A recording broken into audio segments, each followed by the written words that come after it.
You're listening to the Ask Drone U podcast. You ask, we answer your drone questions. Whether you're here to turn your passion into profit or you simply fly for fun, we're a community of learners and teachers who aspire to achieve greatness.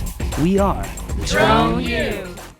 Hey everyone, welcome to another exciting episode of Ask Drone U. My name is Paul. And my name is Rob, and this is episode 699. Crazy to be saying that, but it is. Very excited that you are with us and appreciate every single one of you being with us for all of these episodes. Looking forward to another good one today. Also, very happy and very grateful for Nicholas Graham from klacimaging.com, who said, if you have been trying to grow a drone business or photography business in general, I can't suggest the Drone U enough. Customer service is crazy quick. I never feel far away from any answers. From ground-based knowledge to air-based knowledge, we have a Facebook group with someone who has answers. There isn't any competition, and you feel safe asking business questions or even buying from fellow members. I was a bit nervous about the $47 a month, but I have not looked back and make sure it's paid every month. It's worth every single penny. Thank you, Nicholas Graham. Greatly appreciate that. Before we get into today's question, we are supposed, I feel like we should do this like it's Talladega Nights and be like, use videoblocks.com or F you. Ouch. Okay. You know, like Talladega where he's like, chew big red or... So videoblocks.com /drone to make sure you get all the footage you need to make your videos just a little bit better. Or maybe just get the right music. Check them out. It's $149 for videoblocks and audioblocks.com for a year. Hundreds of thousands of clips. You've heard me say it before, and I just said it again. Let's play that question. Hey guys, name's Neil from Pueblo, Colorado. Just want to start out by saying thanks for your podcast and YouTube channel. It's been a great help. My question for you today is, if I record a video on my drone as a hobbyist and I meet all hobbyist criteria, post it on YouTube for display but not monetization, no problem there, I would imagine. But what if a year later I want to change that video to be monetized, but since it was not originally recorded as a Part 107 certified pilot, being hobbyists get more latitude in what they can do, is there any problem with me switching it over to be monetized even though its recording doesn't meet commercial criteria? Hope that makes sense and look forward to your response. Okay, so I have one question. I wish I could call this guy and ask this question, but one question.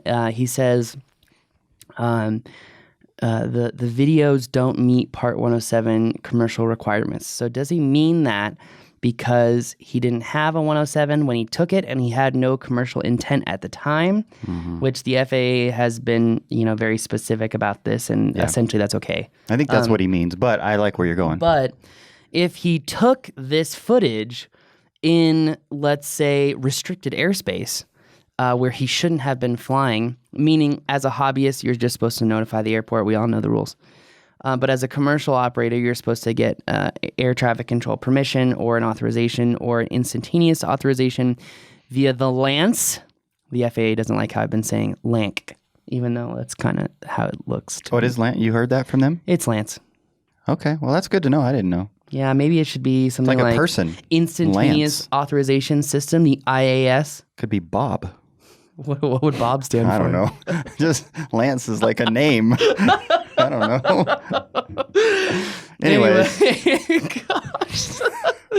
Anyway, if he was doing things that are not legal as far as Part 107, meaning restricted or controlled airspace, and when I say restricted, I mean like if it's a military area or a DOD area or something like that, controlled, meaning around an airport, then no, he could definitely not use the footage for commercial purposes. But if he was hobbyist and he had no intent to sell the footage at the time, but now wants to sell the footage for whatever reason, that's fine as long as he gets his 107. Meaning he gets his 107 prior to converting it into a monetized video? Is that what you're saying? So you're saying that he would have to get his 107 prior to selling it? Yeah. Yes. Okay, Yes. really? Now, when the FAA made this statement, it was prior to 107. It was during the 333 era, which many of us had difficulty with because it wasn't like law-based by any means. So, a lot of people, the FAA came out and said if you had no commercial intent at the beginning of this footage and then you wanted to sell it for the news, that's okay. Right. But that was before 107. So now, if you want to have commercial intent, you do have to have 107. I would recommend getting your 107 before you sell it. But yes, you could use that footage as long as you have your 107 now. Interesting. So obviously intent is the main point there because it would be so easy for somebody to say, I'm going to go ahead and get some of this footage that I know I want to monetize later, but there'd be no way to really prove that. And I don't think... I think it'd actually be really easy to prove that. Really easy to prove that? Yeah, Wow, I don't think because so. there is metadata in that file that you could easily search across the internet to see if it was posted. And if it was posted with commercial intent, I feel like that would be very easily provable. Well, but what I'm saying is in this particular scenario that Neil brought up to us, he could have the intent of doing this exact plan that he's referencing, doing it as a hobbyist because he doesn't have his 107, with the plan of posting it and then later converting it. And I'm not saying you're doing that, Neil, at all. I'm just saying I don't see how there's any way that could be proven that was ultimately the intent from the very beginning. I guess the bottom line is you should be fine. Just don't do that. I mean, if that's your intent, then obviously it's a bit nefarious and probably shouldn't go down that road. Yeah, I agree. So I totally agree. But I think that answers his question. I think it's short, simple, and to the point. If maybe the furtherance of a business seems to be an issue because someone just actually commented on one of our videos on YouTube and was asking about, shooting at night for his vlog. And if you're doing a vlog and you're making money off of your YouTube channel, that is commercial intent. Mm-hmm. It is commercial intent. So that's a form of a business. It is. So remember, the FAA defines this as a furtherance of a business. This is why you cannot have a hobbyist fly for a nonprofit because it's still the furtherance of their business. I wonder how the FAA rules as it relates to that and the IRS rules as it relates to a hobby, because you can earn money from a hobby as far as the IRS code is concerned.